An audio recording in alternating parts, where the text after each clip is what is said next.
स्वादिष्ट मराठी किचन मध्ये तुम्हा साऱ्या खवयांचं खूप खूप मनापासून स्वागत।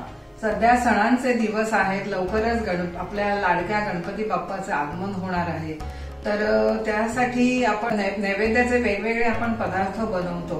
तर त्यात नैवेद्याचा अगदी सोपा प्रकार साबुदाण्याची खीर। तर त्याच्यासाठी लागणारे साहित्य आपण बघूया। इथे मी अर्धी वाटी साबुदाणा भिजवून घेतलेला आहे। त्यानंतर इथे 3 वाटी मी दूध घेतलेला आहे।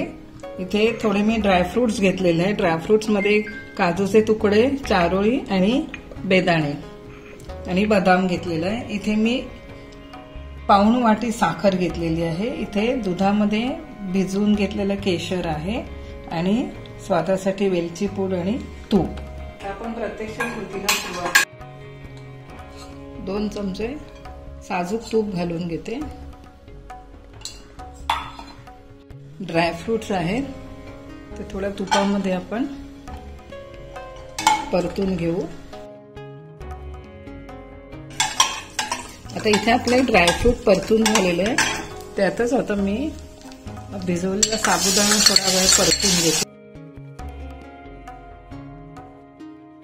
आता इथे आपला साबुदाणा पण छान परतून झालेला आहे। आता ह्यात दूध घालून घेऊ।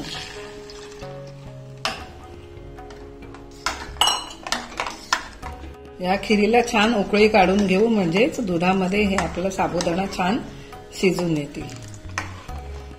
हे जे आता दुधामध्ये आपण केशर घालून घेतलेलं आहे ते घालून घेऊया, म्हणजे उकळताना जेव्हा खिरीला उकळी येईल तेव्हाच खिरीला छान कलर सुद्धा येईल आणि केशरचा स्वाद मस्त त्यात उतरेल। तुम्ही बघू शकता केशर घातल्यामुळे या खिरीला अगदी छान मस्त रंग आलेला आहे।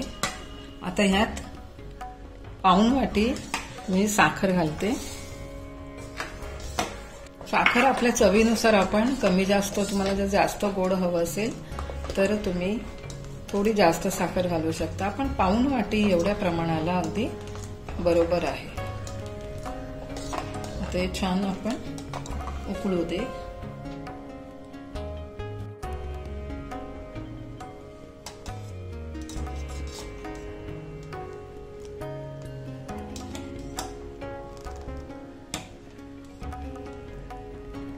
खिरीला तर छान उकळी आलेली आहे आणि आपला साबुदाणा देखील शिजलेला आहे।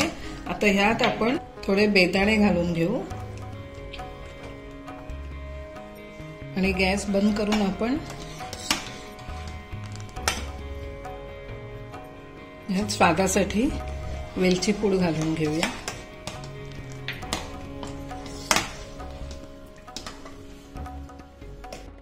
सर्विंग बाउल मध्ये काढून घेऊ।